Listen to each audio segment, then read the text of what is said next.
కష్టం ఛానల్. ఈరోజు మనం చేసేది డెన్సిటీ రెయిన్బో.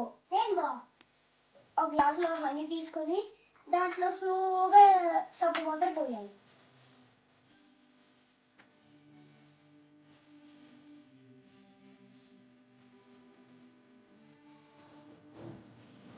చూసారా, ఇది ఇంకో లేయర్లో వస్తుంది.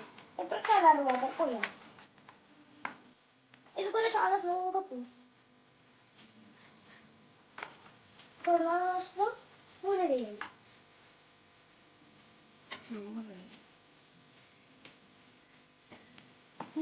లిక్విడ్స్కి డిఫరెంట్ డెన్సిటీస్ ఉన్నాయి కాబట్టి డిఫరెంట్ వస్తుంది. కానీ ఇక్కడ మీకు ఇది డెన్సిటీ రెయిన్బో. నచ్చితే లైక్ చేసి, షేర్ చేసి, సబ్స్క్రైబ్ చేయండి. బాయ్.